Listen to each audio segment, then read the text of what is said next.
Welcome to the final quarter of the 2016 regular season. Last week, I had another split across the board. I was 3-3 and 1-1 in my upset specials, which brings my record to 37, 35, and 5 on the year, and a whopping 10, 3, and 2 in my upset specials. So let's get things kicked off for the final quarter with this 6-pack of games, starting with a Thursday night special. For my first game, I like the Chiefs minus 3 over the Raiders. In this game, I look for the physical play of the Chiefs secondary to jam Crabtree, Cooper, Roberts, and friends at the line of scrimmage and throw off the timing of their routes. And the fast pass rush of the Chiefs will make it hard for Carr to get the ball to them.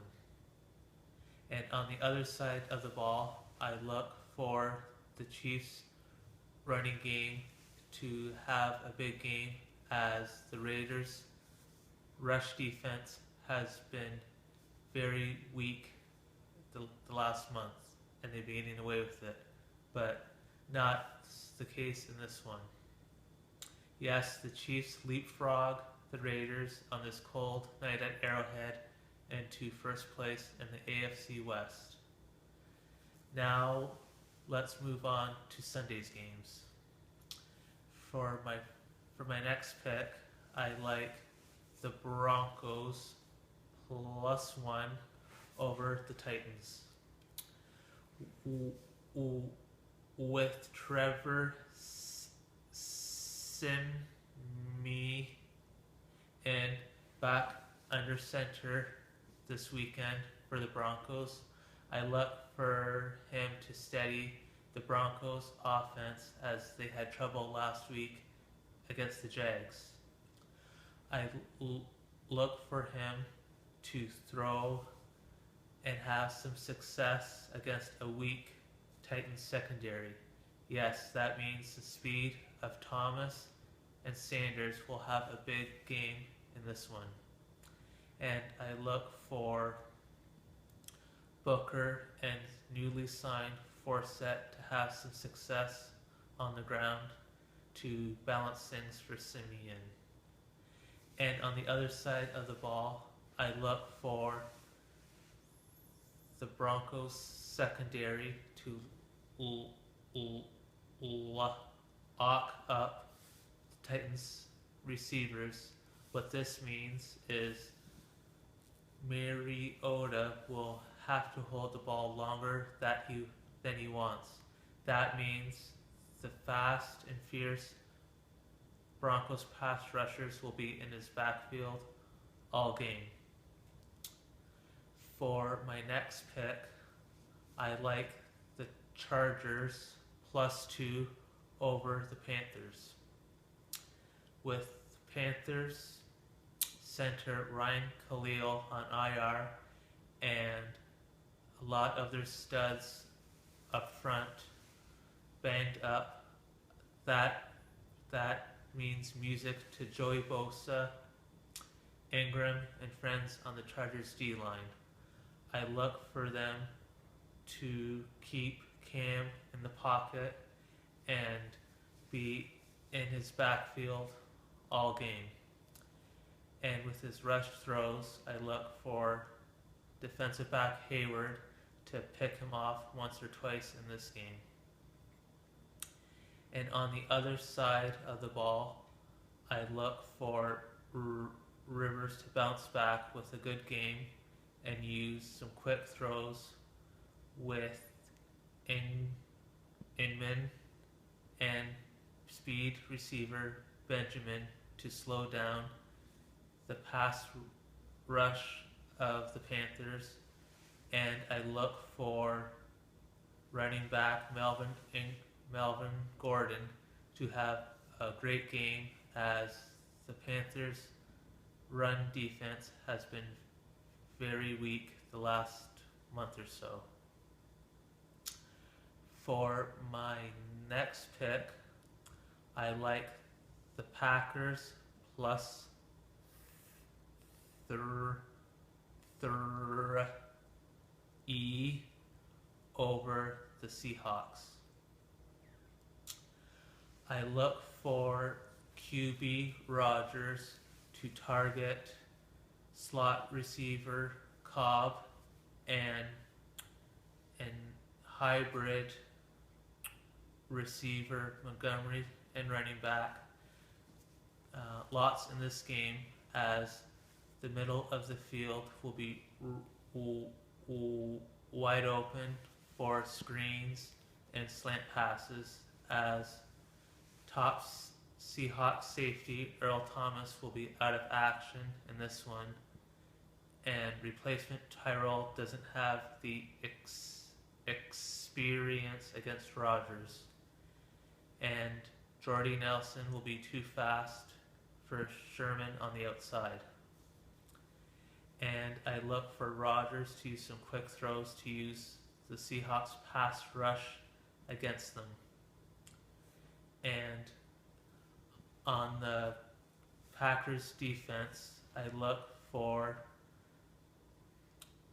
the Packers D-line to keep Wilson in the pocket, as there'll be a slippery field, as it's supposed to have a few inches of snow.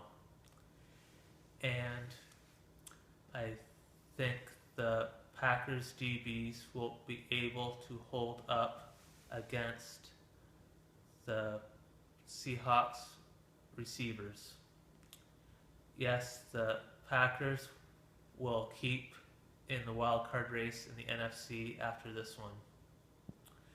For my next pick, I like the Tampa Bay Bucks minus 2.5 over the Saints. After a slow start, this young Bucks team has caught fire, and I look for it to continue with a strong O-line play of the Bucks. I look for N to have lots of time to look at his receivers down the field, as the Saints secondary has trouble with fast, tall receivers in coverage. Yes, that means 6'5" wideout Mike Evans and upcoming tight end Beret will have a big game in this one, and make matters better for the Bucks. I look for top RB Martin to have a breakout game after a month from his injury. And on the other side of the ball, I look for Drew Brees to struggle with the fast, athletic Bucks D-line, and he'll have to throw the ball before he wants. So, now what you've all been waiting for. Yes, the upset alert of Week 14. I hope I don't drop the ball on this one. So, for the upset this week, I like the Monday Nighter. I like the Ravens plus 7.5 over the Pats. I know what you're thinking. You're going against the Patriots in Foxborough, but wait a minute, my friends. The New England team hasn't faced a top-notch defense or an even quarterback to Tom Brady? Well, I look for the Ravens' fierce D line to give all of Tom Brady that he can handle. And I look for them to chase him off the spot and make some inaccurate throws. And I don't think he'll have much help from his running game. And make things tougher for Tom, he won't have slot receiver Danny Amendola or tight end Gronk in this one. And on the other side of the ball, I look for Joe Flacco to target Mike Wallace and speed receiver Perryman against a questionable Pats secondary. And when it comes to third and shorts, I look for him to target his go-to guy Pitta in the middle and use his friends Dixon and West in the backfield. You hear that, Harbaugh? Stick to the running game. Keep Mr. Brady on the sidelines. So, for a quick recap of my Week 14 picks, here they are. And good luck, everybody.